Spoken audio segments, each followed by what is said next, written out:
You're listening to the NASM-CPT podcast with Richey, the official podcast of the National Academy of Sports Medicine. Welcome to the NASM-CPT podcast. My name is Richey, and today I want to talk to you about a couple of things that have come up from people who listen to the podcast, and they've got questions about business of personal training. And the first question was, can you provide any keys to creating a successful personal training business?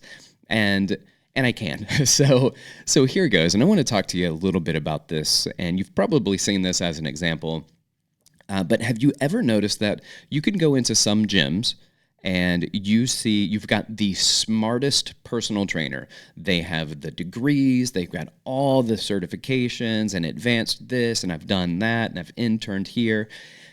But maybe they don't have a big client base.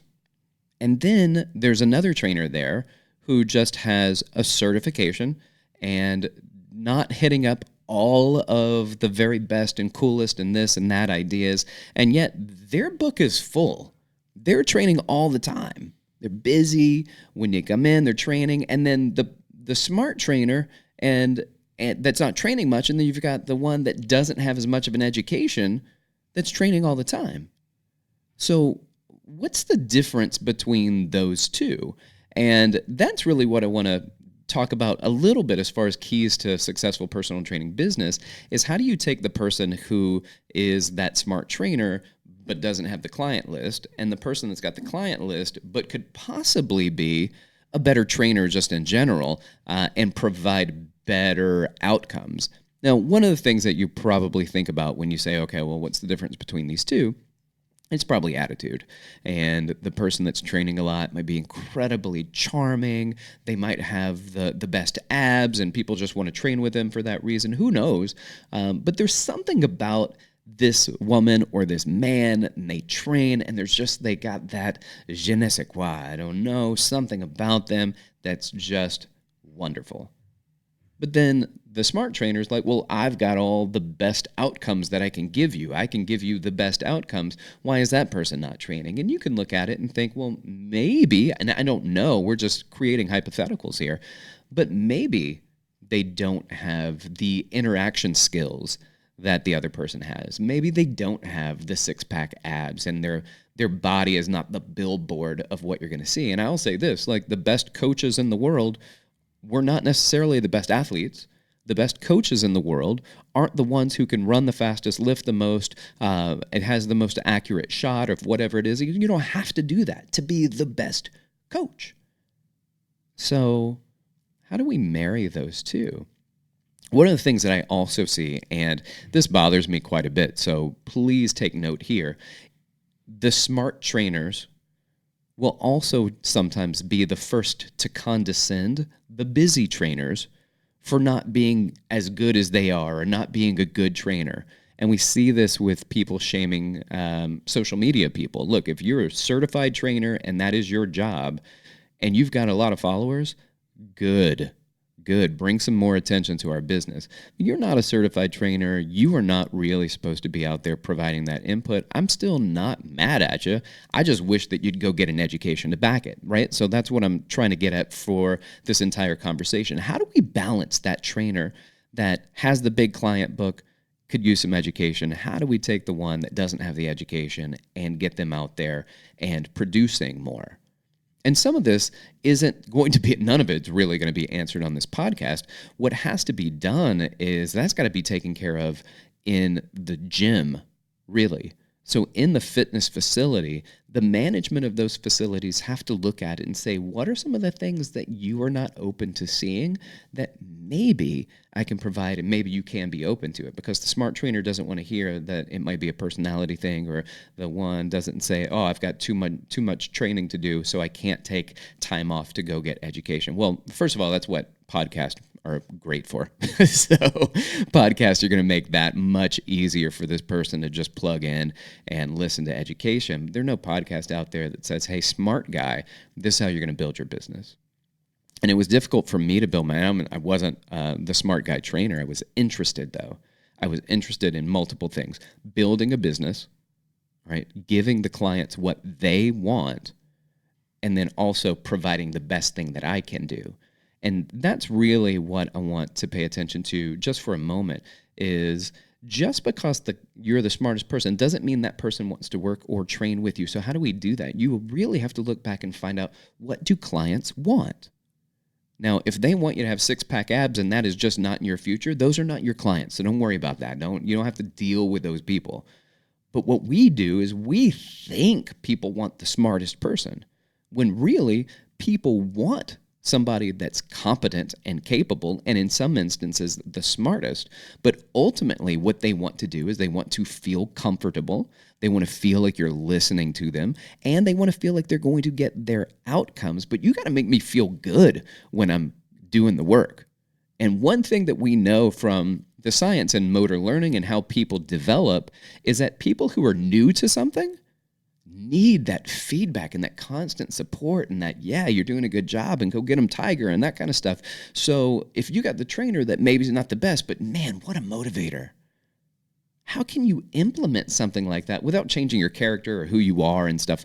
You know what I mean? But you've got to go in and say, what can I provide now that I'm not doing? And just like the other trainer, you are going to be in an uncomfortable position.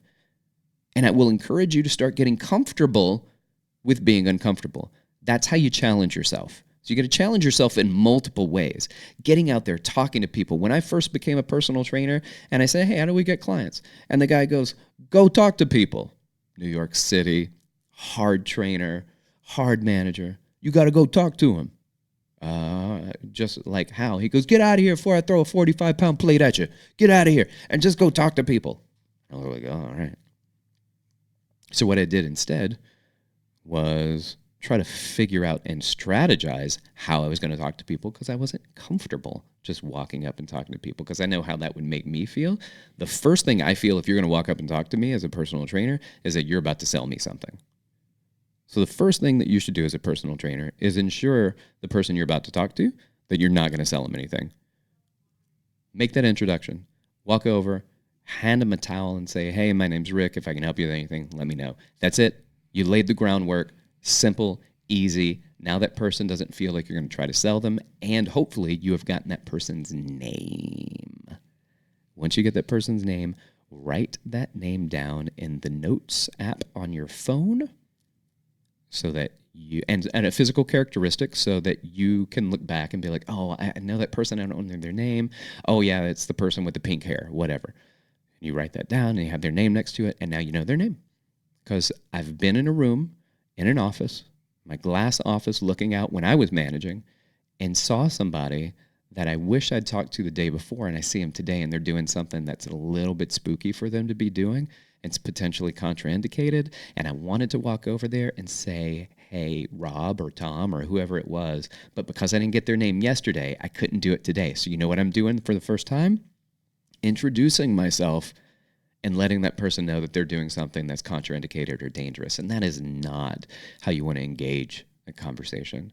So just meet people, talk to people, just say hi. And the number one thing that I tell people to do is to be nice. Being nice and not being mean are not the same thing. If you walk by me and I didn't trip you, right? That's me not being mean. But I wasn't necessarily nice just because I didn't trip you when you walked by. So what does that mean? When you walk by and I just provide a greeting, hey, good to see you today, have a great workout, that is being nice.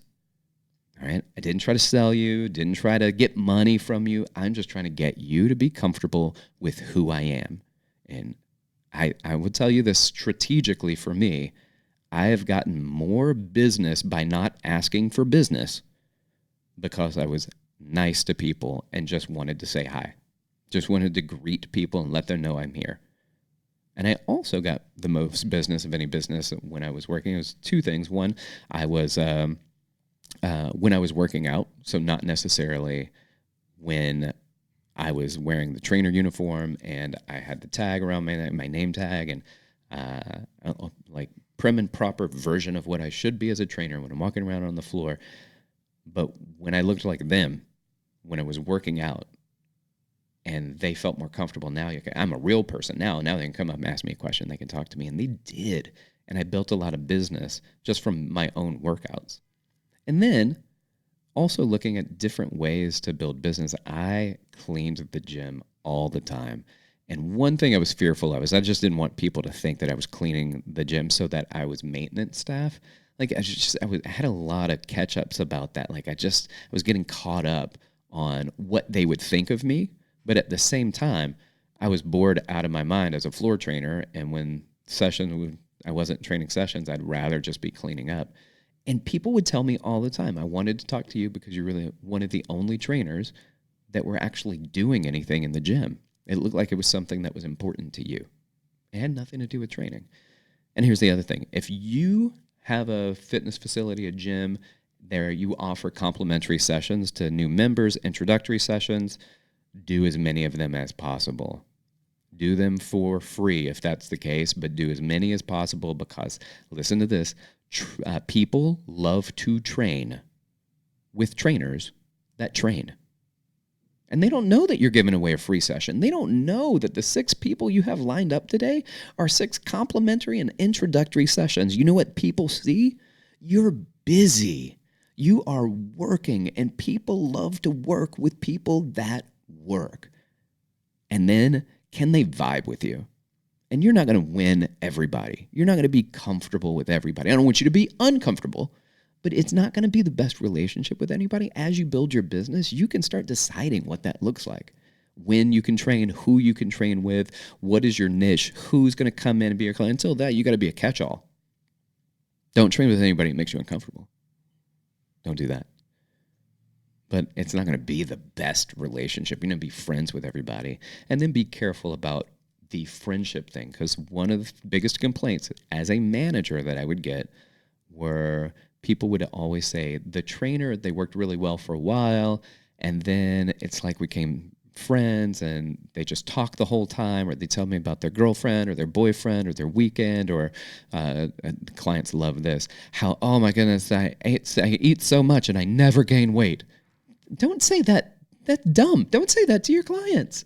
Clients that are coming in trying to work out and probably lose weight don't want to hear how difficult it is for you to gain weight because you eat whatever you want. Don't do that, guys. Like, we shoot ourselves in the foot sometimes and we don't think about it.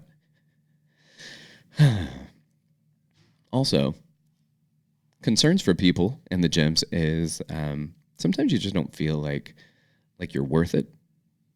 You're asking somebody to pay upwards to $100 or more in some cases to train with you, and you're a new trainer. And you do those complimentary sessions, and you're like, man, I just feel uncomfortable asking for money. I feel uncomfortable asking for the sale. So here's what I want to do to speak to that. First of all, don't feel uncomfortable, because if you work for a gym, the gym charges what the gym charges. That's what their rates are. You can't change that. You can't offer free sessions or discount sessions. All you can do is say, this is the session I gave you. I did the best I could. If it seems like what we did together today will help you get to where your goals are, these are the prices. I'd love to work with you. Let me know if that's something that you would like to do. You don't have to tell me right now, but I would like to encourage you. If this feels like something that's going to help you get to your goals, let me help you do that. And that, my friends, that's it. You don't have to keep pushing. You may want to do a follow-up email, text, phone call, whatever way that they would like to be communicated with. Keep an eye on that one. But you can't change the prices, so don't feel bad about the prices. You work at that facility. You charge what you got to charge. All right? So don't feel like you cannot ask for money. And the other thing is, you have to ask for the sale. You have to. Not when you're out on the floor, not when you're just meeting somebody, but when you're in that one-on-one session, that complimentary session, you have to ask for it. Do you know how many times I didn't ask for something and people didn't just offer? But when I started asking for it, then people started thinking, oh, maybe, yeah, it does sound something like something nice that I should do. Then it's because you have to ask. You can't not ask. It is your job to ask, which is the other thing. So ask it, but don't feel uncomfortable asking it. Why? Because you did the best you could in order to make it happen. Now, let's move into like an entrepreneurial experience here. So you got this entrepreneurial bug and you want to start marketing yourselves. One of the things that I find interesting, this is when you can start charging your own prices, right?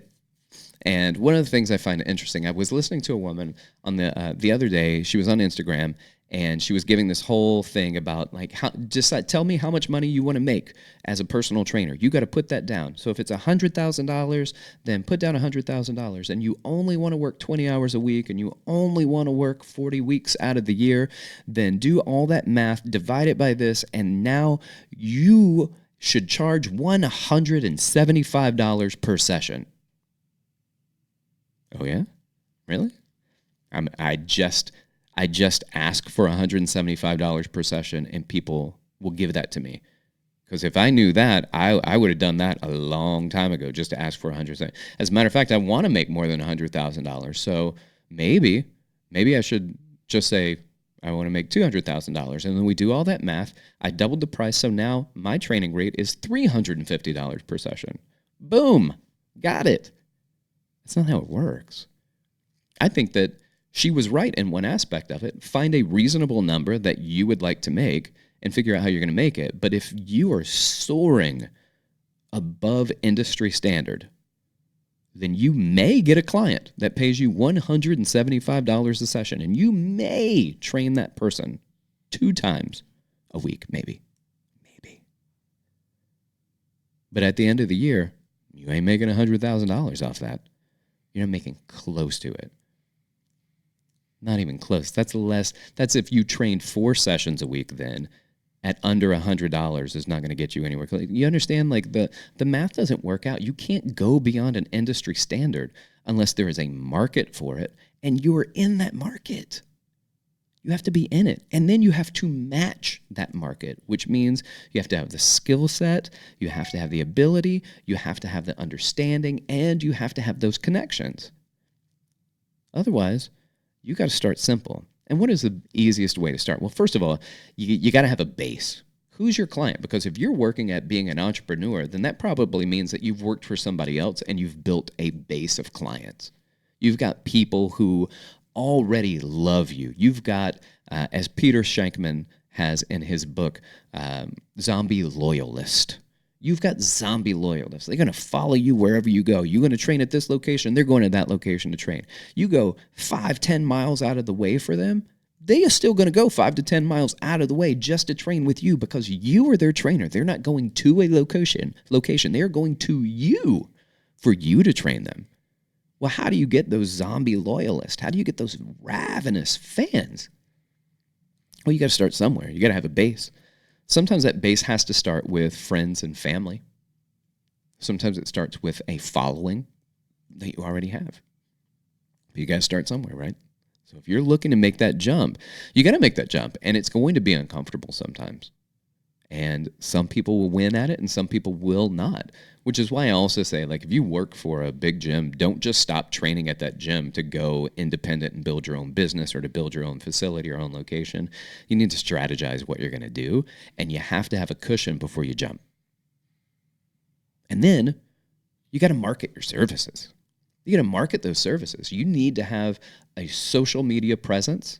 I'm not saying you're going to get a lot of business from your social media. I think that is one of the biggest fallacies, is that social media is going to build your business and you're going to get a lot of business because you have a lot of followers. That's not how the world works.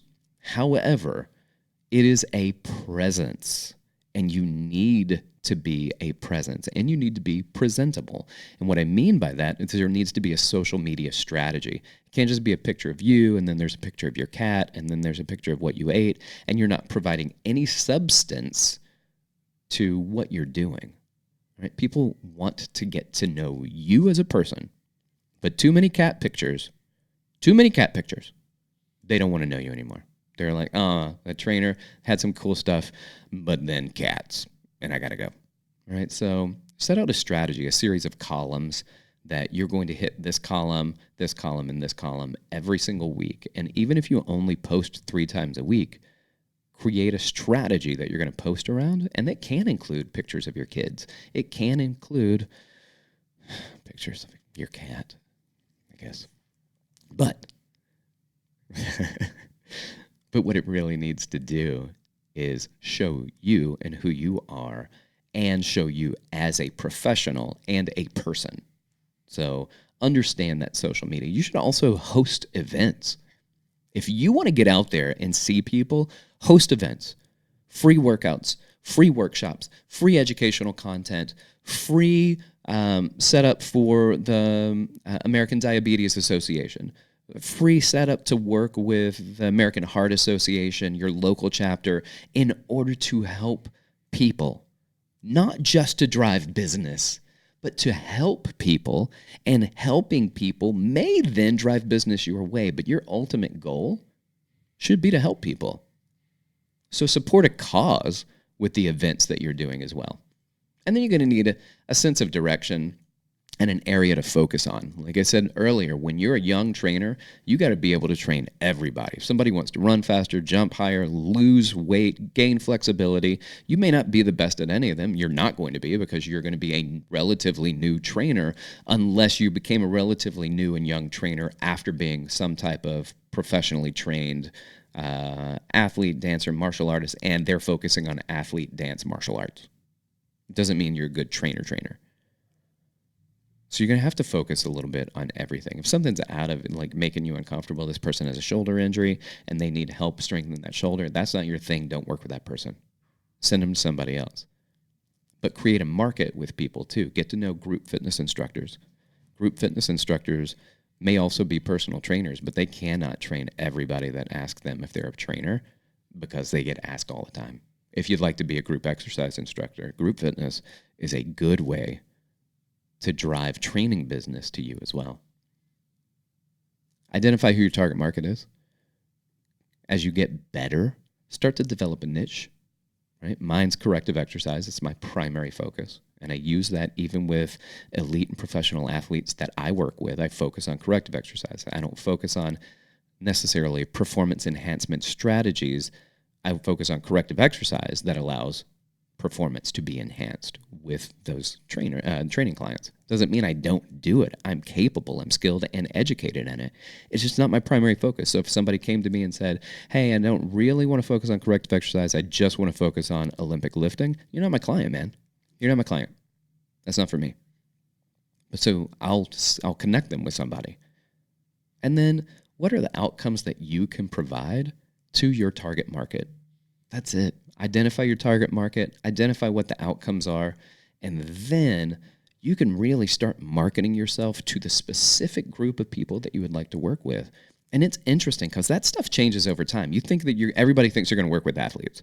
Every single trainer, when they start out, almost says, I want to work with athletes, and I want to work with athletes, and maybe every once in a while, only athletes, right? And that's who they want to work with. That's not going to be your market. I'm going to tell you right now, you may be the diamond in the rough on that one. Start focusing on weight loss clients, start focusing on geriatric clients, start focusing on, have friends that work with amputees, and that's never something that they thought they would be working with, like a demographic they'd be working with, and now it's their primary focus. You're going to be working with people that you never thought would be your primary focus, but gain that focus. It also doesn't mean you're not ever going to have a traditional client. And you may also say, hey, I'm going to work with weight loss clients, and that's my thing. It is my thing, and you own that, and then you market it. So when somebody says, hey, I want to go to a client to lose weight, and every trainer goes, oh, everybody does that. Everybody helps people lose weight. But you're the trainer that says, no, that's all I do. I work with weight loss clients. That's my thing. Who are you going to work with? You're going to be like, I'd rather just go to the weight loss client guy. That's kind of his thing. Anyway, I hope that helps. Marketing. Who's your target market? Build a following. Ask for the sale. Don't undersell yourself, but certainly don't oversell yourself either. And if you're that person that's very smart and needs to get out there and talk to people, you got to get out there and do that. And stop selling how smart you are, because you're focusing on you. Talk about how what you can do can help them. That's what people care about. People don't care about you. They don't know you. People don't care about you.